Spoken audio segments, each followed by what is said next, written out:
I'm Brian Palmer, and this is Scribi Writer's Studio. So in this video, we're going to get into the project space. We're going to look at tasks and how those work. And then in case you are seeing this on YouTube or the website, just so you know, all of these videos and other articles, once they're published, will show up here in the Help and Resources tab.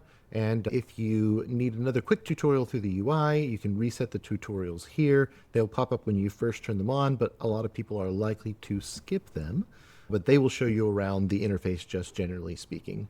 So for this, we're going to open up Alice in Wonderland, and then we've got the task system. Now, how tasks work, they can just be a general task. You could set the start end date. Let's say that this one is due tomorrow, and it's just going to be brainstorm Alice in Wonderland. We create a task, and now it's on our list. It shows up here because it's an upcoming task. I've got 1 day left. It's going to show over here in the task because we've got it up starting today and ending tomorrow. And then there are scoped tasks as well. So if, for example, we want to be specific about the brainstorm, we're going to say, create the task, brainstorm even more.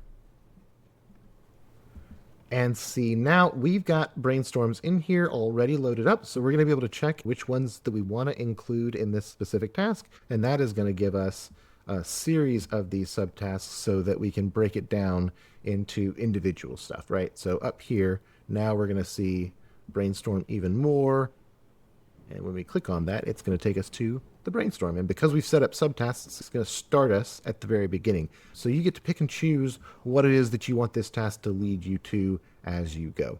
All the other tasks work in a similar fashion. They all have sort of specific stuff. The main reason to set a particular module is because it will take you directly to that module when you do it. Let's make a beat sheet task, and we'll say that's due on the 12th. And then this is going to show you the actual beats that are currently loaded into this project. We're going to create subtasks, and then up here again, make beat sheet, and it's going to take us there, right? The only other task that's a little bit special is the writing subtask, and we'll say the book.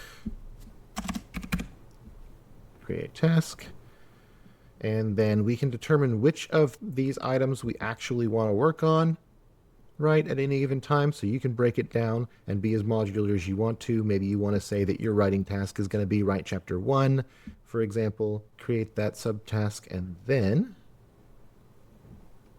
we're able to set the priority level for this task.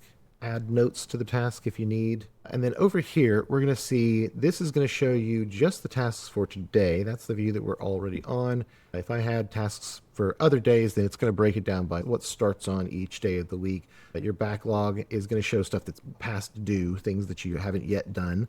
And then we can look at these module as well. So there's a lot of customizability here. So when you want to schedule specific subtasks, so write the book, for example. Let's say that we're going to start chapter 1, 9 a.m. today. Let's go ahead and drag the scenes.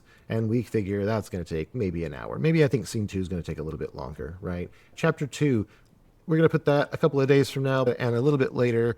And instead of scheduling the scene, we're just going to do the whole thing. We'll say it probably takes 3 hours, and then we'll use this for editing the first chapter. So you're able to spread those things around. And then here on your calendar, you're going to see all of your different tasks. So you don't have to use the task system. It's not by any means required, but if you like to be really organized and if you need to micromanage yourself like I do, this can be really helpful. Shortly, the mobile app is going to roll out along with the cloud subscription. The cloud subscription is $4.99 a month, and basically it just ensures that your data gets backed up to the cloud so that it's cross-device. If you want to go from your desktop to your laptop, everything stays synced. But then the other benefit of that is that the mobile app is able to send you daily reminders, and you'll be able to set up what kind of reminders you get and when and what they look like and all that other kind of stuff. But it's one of those things that if you're like me and you get a little distracted in the morning and you need that extra push for something to pop up and let you know, hey, you've got stuff that you need to get done today, that is super helpful for me. If it's not helpful for you, then you can skip it. All of the modules in Scribi are all entirely optional. Nothing in Scribi is prescribed. It's really designed to be a flexible system that works the way that you need to work. So that is pretty much the task system. I will leave it there. And again, you can find this and other videos up here in the help and resources or on the website www.plotfoundry.com/scribi/tutorials. Thanks, and I'll see you next time.